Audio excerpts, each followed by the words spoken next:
All right, you guys. Today we have meet the greatest defensive player of all time, and man, by the thumbnail,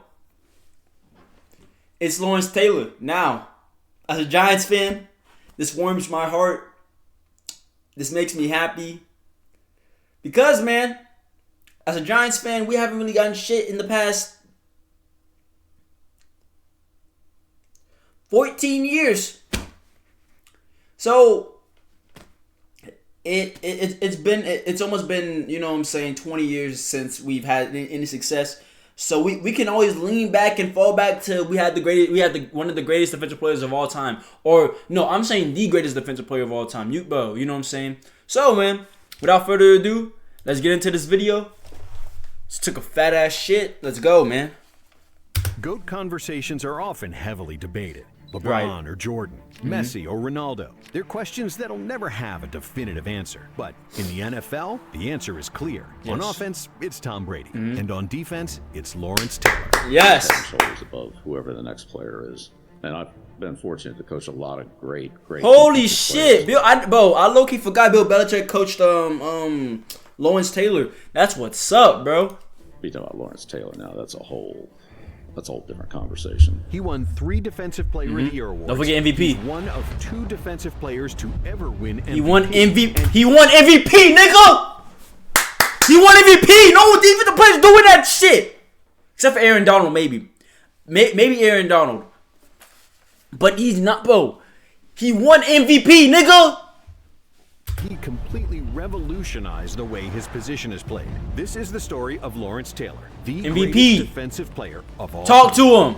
And Taylor's story begins in Williamsburg, Virginia, where he grew up. He was the oldest of 3 sons, and his father, Clarence, worked as a dispatcher while his mother, Iris, was a school teacher. As a kid, LT was a troublemaker. So, in an attempt to keep him out of trouble, he was introduced to sports. But his first sport wasn't football. He started out his athletic career playing baseball as a catcher. LT didn't even begin playing football until he was 15 and attending Lafayette High School, where his coach recruited him out of the hallway because he was such a big kid. And once Lawrence stepped onto the football field, he knew that it was his true calling. A large part of his first season was spent on the bench until 5 games in, when he blocked a punt which led to Lafayette winning the game. From that moment on, LT's coach knew he could be a star. But because of his late start, he wasn't heavily recruited. One school did give Lawrence a chance, though, and it would be one of the best decisions in their program's history. That was the University of North Carolina. At UNC, Taylor actually started out as a defensive lineman, and he didn't really hit his stride until his junior season, when he was moved to his natural position of outside linebacker. 5 sacks caused an eye-opening 7 forced fumbles. Damn! He intercepted a pass. He what showed the all hell? the signs of being an elite defensive player. Look at that and still goat, man. Had so much room to grow. Prior to his senior year, his head coach, Dick Crum, said, when Taylor has his mind on business, he's as good as there is. I'm talking about everybody in the country. Is it just me or like people back then had like the weirdest names, bro? They had like bottoms butt, Dick Crum. Like, you know what I'm saying? They had a bunch of dick and ass names.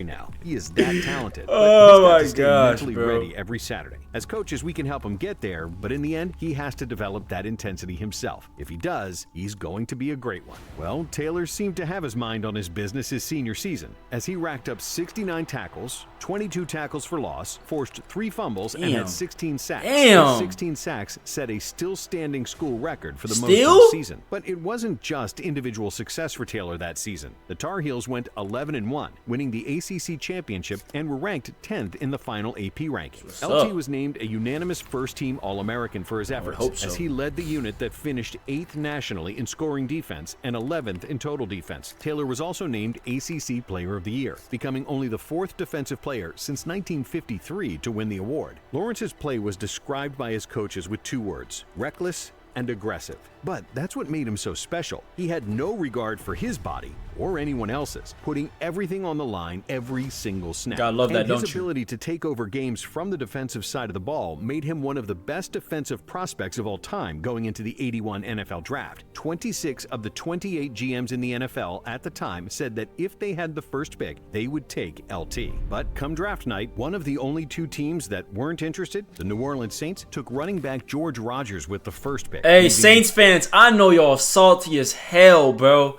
Imagine picking a running back for first overall pick, that's the dumbest thing you could ever do, bro. I'm not gonna lie to you. And I bet you his career didn't turn out to be as well as LT's, man.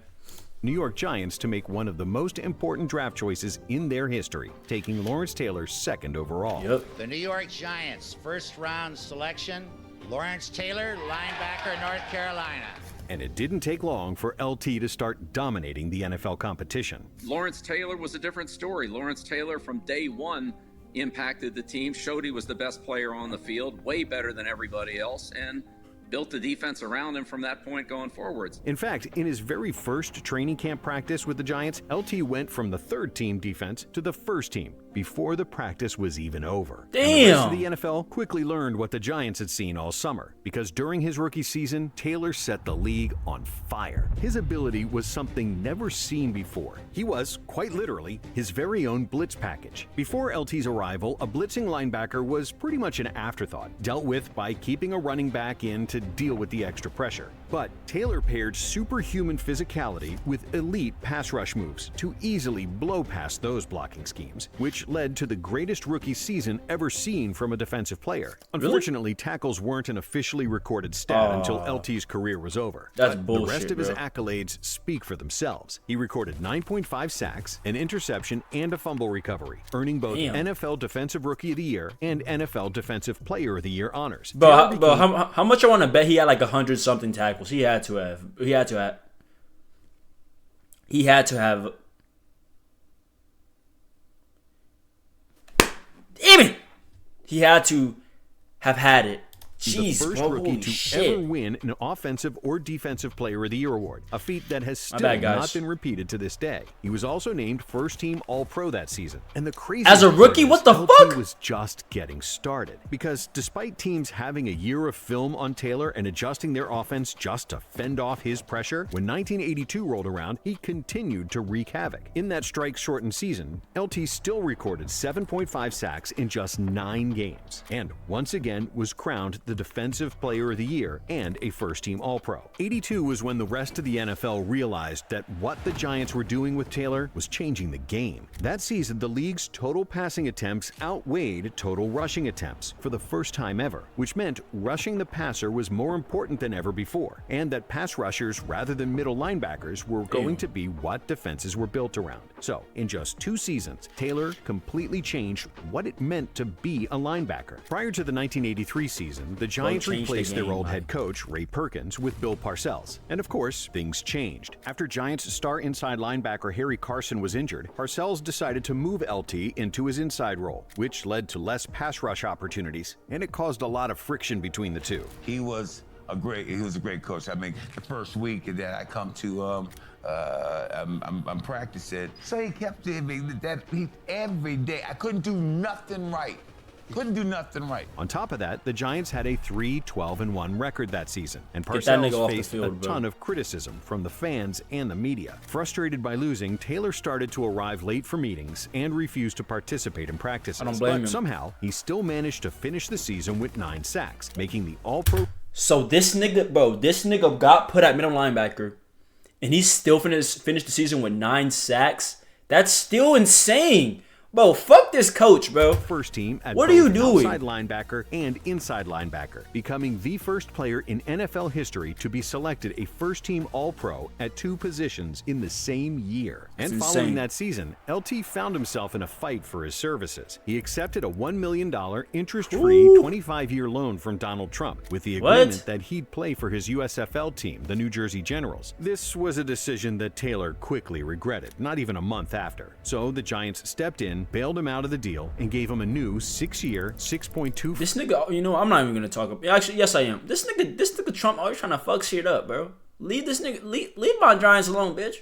$5 million contract. Damn! And after that show of That would faith probably from the be worth team, like 50 LT million. returned for the 84 season rejuvenated and more determined than ever to prove his dominance on the field. He returned to his outside linebacker position and had 11.5 sacks, a career high at the time. But more importantly, the Giants bounced back as well, achieving a 9-7 record, making the playoffs for the first time since Taylor's rookie year. About the 5 sweetest words I can think of, the Giants are in the playoffs. In 85, Hey, the Giants had another good 2026 is year, gonna be our year.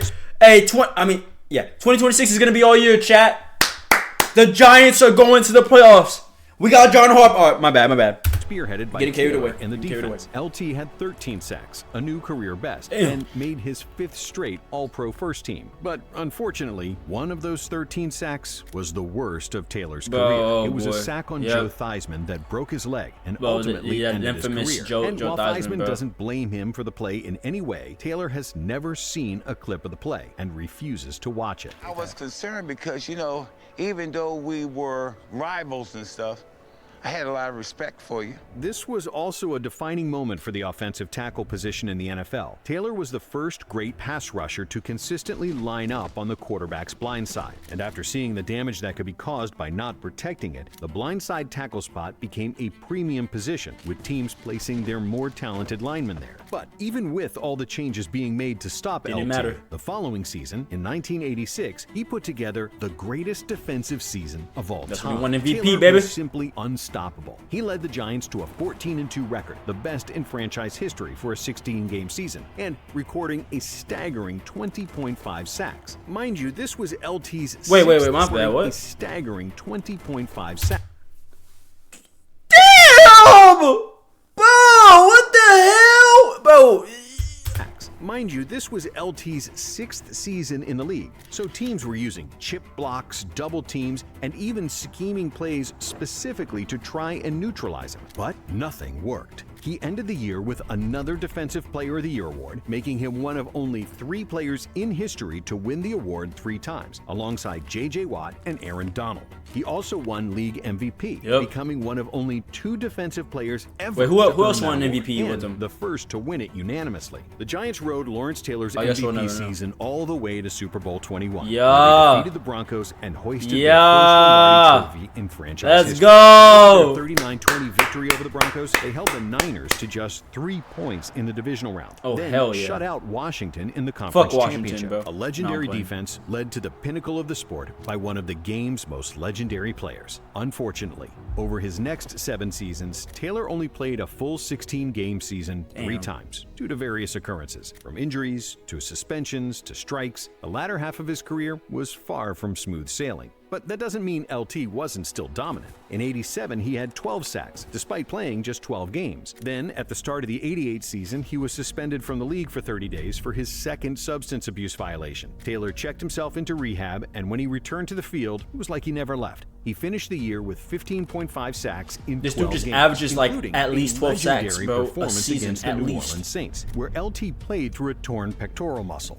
During the game, he forced 2 fumbles, had 7 tackles, and 3 sacks. All while being seen on the torn sidelines in pectoral agonizing muscle. pain This is between insane, possessions. bro. 1989 was Taylor's final first-team All-Pro season. He recorded 15 sacks and played the back half of the season injured again after he fractured his tibia. His dominance was still clear, but following the season, the Giants hit a crossroad. The Big Blue Wrecking Crew defense they'd become known for was aging. Their leader, Harry Carson, retired the year prior, and now LT's contract was up. Do you pay the 31-year-old team legend who missed hell yeah, I significant time would. over the I past don't give few a years, damn. or move on? Well, just 4 days before the 1990 season opener, the Giants made their decision. They made LT the highest-paid defensive player in the league, inking a 3-year, $5.5 That's what you million fucking do. deal. That's what you It was do. a decision that quickly paid off for the G-Men. Taylor played all 16 regular season games and led the Giants to their 2nd Super Bowl in franchise history, defeating the Buffalo Bills. Bro, when can we have another, bro?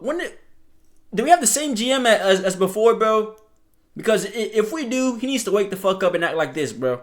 We should have kept Saquon Barkley instead of... Following the season, Coach Bill Parcells, who LT had become close with, retired, and it became a matter of time before Taylor would call it quits himself. He ended up playing in the league for another 3 years before finally deciding to hang it up. His final game was a divisional round loss to the 49ers, and he said following the game, "I think it's time for me to retire. I've done everything I can do. I've been to Super Bowls, I've been to playoffs. I've done things that other people haven't been able to do in this game before. After 13 years, it's time for me to go." LT finished his career with 142 sacks, 33 forced fumbles, 11 fumble recoveries, 9 interceptions, and 2 touchdowns. His 8 first-team All-Pro interceptions for nominations edge rusher, are by the way. tied for the most ever for a defensive player and made him an easy Hall of Fame choice in his first year of eligibility. But the greatest form of recognition comes from other all-time greats, especially coaches. And when reflecting on Taylor's storied career, John Madden said, "Lawrence Taylor defensively has had as big an impact as any any player I've ever seen. He changed the way defense is played, the way pass rushing is played, the way linebackers play, and the way offenses block linebackers. And Bill Belichick, who was the Giants' defensive coordinator during LT's time there, said, "I had the honor of coaching the greatest defensive football player in the history of the game. He helped make I respect me a Bill great Belichick coach." now, bro. And what more really needs to be said after that? Thanks for watching Blitz. Hey. If you enjoyed... I respect Bill Belichick even more now. Hey, the GOAT. Oh my gosh, my bad. If you're new here, like, subscribe, comment down below whatever you want me to react to next, man. Until next time, catch you guys in the next one, man. Oh shoot.